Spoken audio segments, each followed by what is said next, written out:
So here is the thing. I have long wanted to do a knitting and crafting podcast or video channel. I have a list of things to say. I've done Vlogmas and Vlogtober and lockdown diaries in the past. That's not been a problem. Yet suddenly I'm feeling really self-conscious and I don't know why.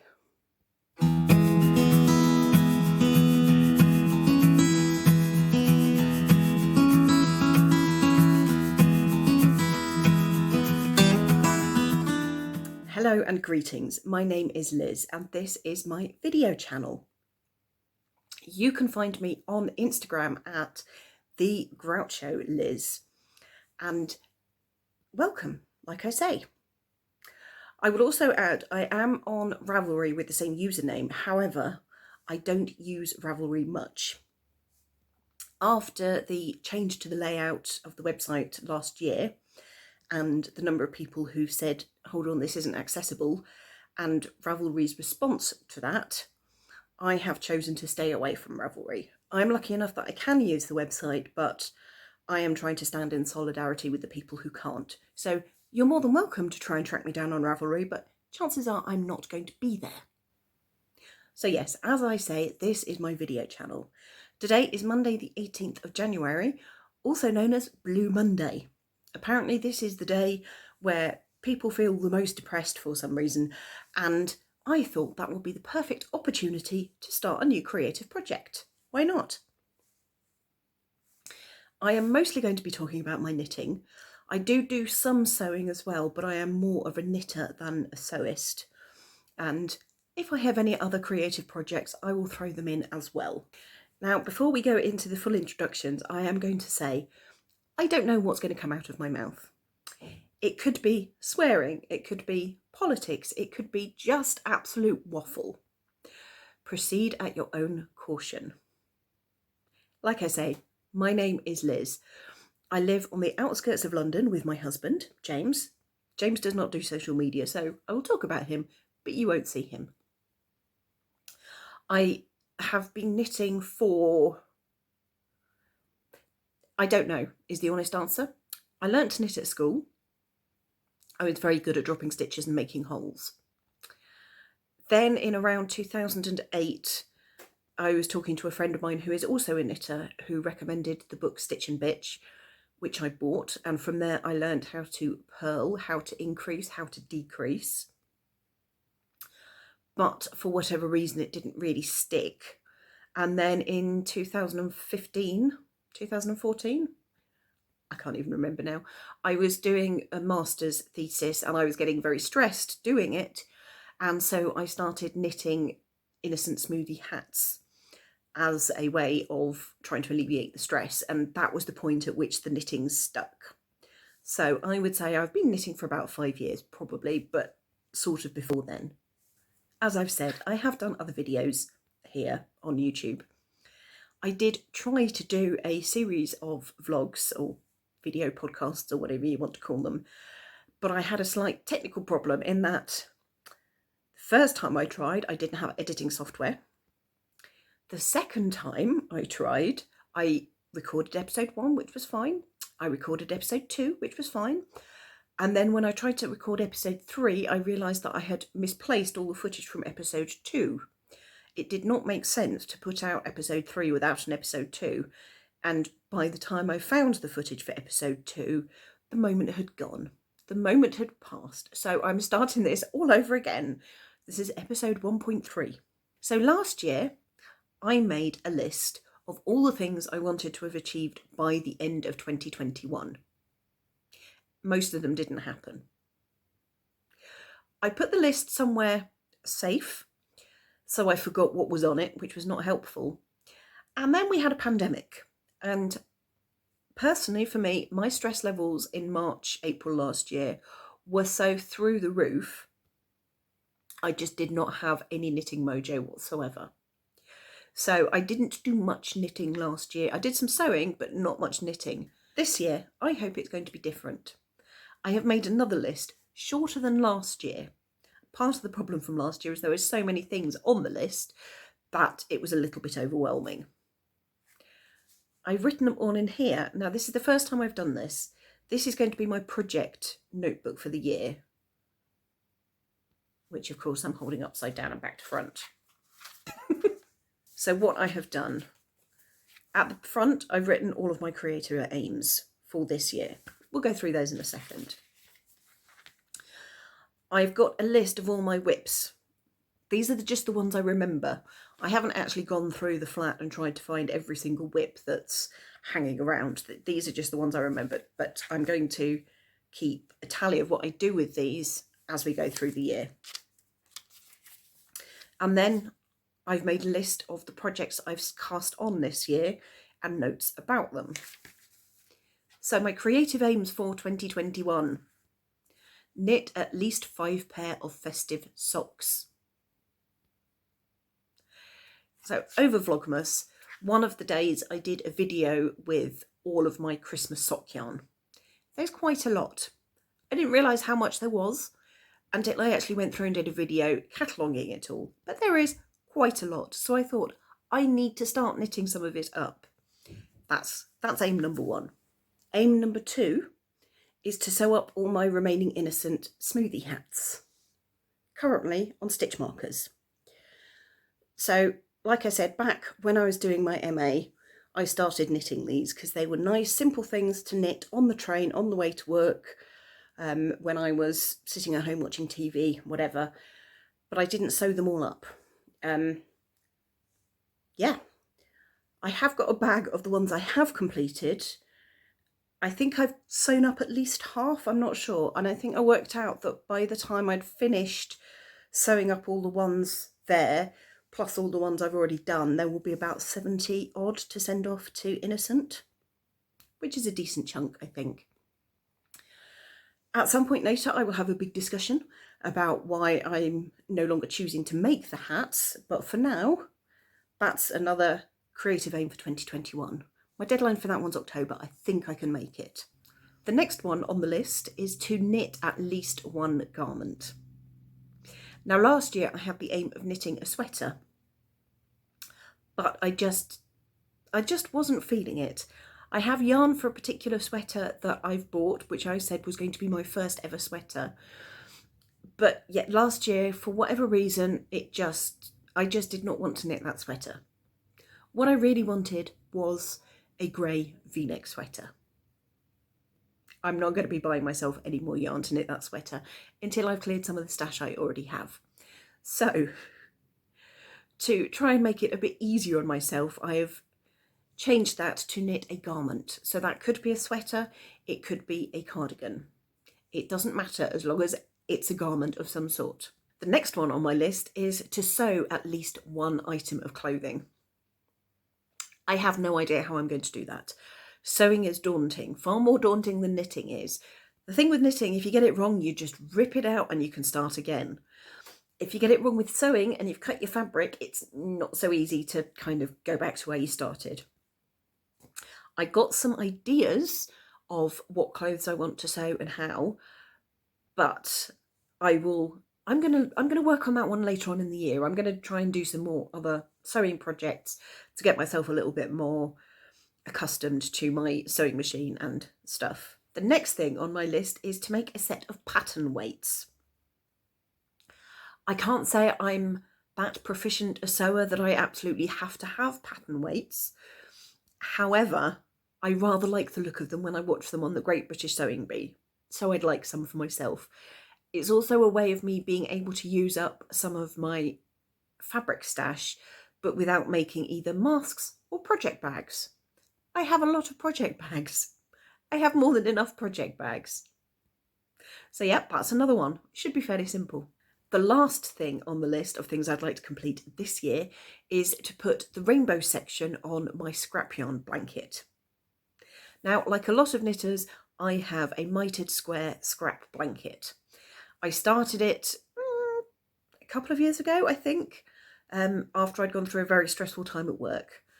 I was working for the NHS, I was being bullied by another member of staff, I raised a complaint, nothing was really done about it, and then a few months later my contract was not renewed. When I started at the blanket, It was a really nice stress reliever, that despite all the turmoil going on in my life, it was something I could focus on, and seeing the blanket grow and each individual square being finished kind of gave me confidence that I was capable of doing something. Even if I was only knitting a square on a blanket, I was capable of doing something. This is the bag where the blanket lives. Slightly geekily, I have got a spreadsheet on my laptop which shows all of the squares that I want on the blanket and where different things are going to be. What I've done is every time I've got a small ball or a small mini to put on there, I've made a note of the colour of it, and then I've tried to split the colours up into 4 bags for the different sections of the blanket. So whilst the blanket will be relatively random, the colour distribution should be fairly even, I hope, because you don't want all of the yellows in one corner and all of the greens in another. So hopefully by doing this, it will ensure a bit of a colour distribution throughout the blanket. This is what it looks like so far. Actually, I didn't realise there was as much completed as I had done. However, at there, I think it is. So that way, yeah. What I want to do in the middle, this bit here is the middle. I have a set of rainbow skeins from the Knitting Goddess, which I bought. And what I want to do is have a panel down the middle, interspersing those with neutrals, so sort of greys and whites and blacks. So that I want that strip done by the end of the year. If I can complete the blanket by the end of the year, so much the better. But I want to make my aims realistic. But yeah, this is actually, I had forgotten quite how nice this blanket was. It's a while since I've pulled this out, but actually, yeah, I quite like this blanket. I'm sure I will talk about it more at a later date. I have one finished object to share, which does kind of feel a bit of a cheat, but I'm going to use it anyway.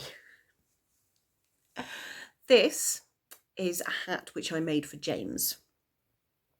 I bought the yarn in Sweden when we went there for our 10th wedding anniversary, and I told him I was going to make him socks. It was only when I came back home, or when we got back home, I realised that although this is sock yarn, it is double knit thickness rather than 4-ply. And I didn't think he'd want double knit socks. So I said, right, okay, instead of socks, would you like me to knit a hat? And he said, yes, please. And he asked for a bubble hat. So the hat was knitted and completed before Christmas, and I put the hat in his stocking. However, in December, I realised that I was not going to be able to buy a pom-pom and have it delivered here before Christmas. So I gave him the hat and then said to him, right, we're going to go online, we're going to find a pom-pom. You tell me which pom-pom you would like. So he chose a pom-pom. He told me he wanted it to be a big pom-pom. The pom-pom arrived middle of last week and got added on at the end of last week. So this was completely finished at the end of last week. I can't remember where I got the pom-pom. It was from somebody on Amazon, but it's a very clever design. It's one of the ones with an elastic loop at the bottom. So all I really needed to do, sew a button onto the top of the hat, and then the pom-pom attaches. And then obviously when you come to wash the hat, you just take the pom-pom off. The funny thing, well, I think the funny thing, James came home after the first couple of days of wearing it to work and saying, that's quite a big pom-pom. I can actually feel the weight of it on the hat. I can feel it pulling the hat. It's like, you wanted a big pom-pom. This is the pom-pom you chose. Because yes, I know, but it's still a big pom-pom. My 2 current whips are both sock projects, both of which were cast on this year. And in keeping with my aims for 2021, both of them are festive socks. The first one is this pair, which is knit in the Hollyberry colourway by West Yorkshire Spinners. Just gorgeously lush. And I've done contrasting heels, toes and cuffs with a yarn from Mayflower Yarns, which is bought via the hobby website. Literally all I have to do on these is graft the toes together. This pattern is the Fairy Lights pattern by Winnick Mum, available on the West Yorkshire Spinners website. I'll put all the links down below. And this is my first pair of cuff down socks. All the other socks I've knit up to this point are toe up. So that's that one. This is so nearly a finished object. Also, I've gone through and I've woven in the ends as I've gone, which is most unlike me. So yes, all right, I've got the one end on the ribbing there, but once I've done the grafting on the toes, I will have two ends to weave in, and that pretty much will be a pair of completed socks. It's very strange. Something is wrong with me. The second pair of socks is also using the Fairy Lights pattern, and it's these ones, which I am knitting in the Regier Perfect colourway Garden, which is one of the Anna and Carlos design line yarns. So yeah, nice bit of red and green, a little bit of grey in there. Again, this is my second pair of cuff down socks. I knit my socks concurrently so that I don't suffer from second sock syndrome. I have not yet had the confidence in trying to knit them two at a time, but maybe that is something I should investigate. But yeah, this is the next ones that need finishing. Now, the Hollyberry socks I made had a 6 centimetre heel flap. These ones have got a 7 centimetre heel flap. I just kind of wanted to know what the difference was on my feet. I will admit I'm not very good at sock construction, sock anatomy. But yeah, we'll see how this goes. I'm sure it will be fine, but the only whatnot at the moment, there's a lot of stitches to have picked up. That's a lot of stitches to decrease on. It's going to be a big gusset. But yeah, we'll see how it turns out. And if it all goes wrong, I can just rip it out and start again. So yes, those are my two works in progress that I will admit to. I have a Zoom call with friends later this evening, so I'm sure at least one of those socks will have the gusset decrease finished by the end of the day. So the last thing to talk about today is stash enhancement. Now, generally, I would say I don't buy a lot of stash. That may or may not be true, but in my head, I don't buy a lot of stash because I've got quite a lot already. However, over Christmas and New Year, I tend to go slightly crazy with Christmas sock yarns. And that's what I have here now. So the first ones are ones I bought at the end of last year in December, but they didn't arrive until this year. And they're these two. Both of them are Lana Grossa. Now, this is the Lana Grossa Christmas yarn, or one of them, for last year. I think it was last year's. The problem with my phone is it doesn't like focusing. But yes, this is the Mail and White Christmas sock yarn. One of them from last year, I think. This is a company that has done sock yarns for different years, and from memory they have more than one design per year. But this is a nice Christmassy green and red, so that was the one I wanted. I just had to switch off the camera on my phone and start a second video because I had a message saying, "You've reached the maximum file size." I know, I'm talking a lot. Anyway, this is the second yarn that I got from Lana Grossa, which is their Dolmetti range. Honestly, I couldn't tell you what the colourway is, but to me it sort of reminds me of a Christmas tree with the lights on. So whilst not explicitly sold as a Christmas yarn, I think it's kind of festive, especially if you stuck it with a pair of white heels, toes, cuffs. Both of these sock yarns are a merino nylon blend, so we will see how well they wear. I don't think I have many sock yarns which are merino, so yeah, we'll see, but they are both really quite gorgeous. The next one is one I bought from Wool Warehouse. which is this one, Cascade Heritage Prints in the Holidays colourway. So yet another Christmas sock yarn.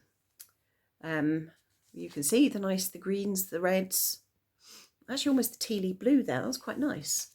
I will acknowledge that Cascade is not necessarily the most ethical yarn company to buy from. They are not somebody I would normally patronise. However, Christmas sock yarn. That's my baseline. Christmas sock yarn. So I think it's quite a nice one. Not necessarily the brightest of colours, but it will be a nice one to add to the collection. And the final yarn, which I've bought this month, is this from Felt Fusion. Holly Jolly Christmas. I will admit I made a slight mistake with this one. I read it as 4-ply yarn and automatically thought it was sock yarn. It is not sock yarn. It is 100% superwash merino, no nylon whatsoever. But the colours are absolutely glorious. Just that bright red and the bright green. It's gorgeous. I don't think it is showing up as well on camera as it is in real life. I'm not entirely sure what I'm going to knit with these now that I know I'm not going to be knitting socks. Possibly some arm warmers. I will have a think before December next year. This was on sale. Felt Fusion had a sale earlier on this year. So I think I bought this with a 10%, 15% discount. That's why I bought that one. But it's just absolutely glorious. So that's everything I have to talk about today. I would love it if you could click subscribe and hit the bell so that you can be notified every time I upload a video. I genuinely don't know how frequently I am going to be recording these videos. It sort of depends on how much knitting I do. At the same time, I'm hoping that by making the videos, it's going to keep me on my toes and keep me knitting throughout the year. So the two sort of go hand in hand. I also have got other ideas for one-off videos which relate to knitting. So it's going to be fun. It's going to be a fun year. Hopefully this will also be the year where James and I can go on holiday and possibly travel out of the country again. Because I'm kind of missing that part of life. Anyway, I will see you, I hope, next time. Bye-bye.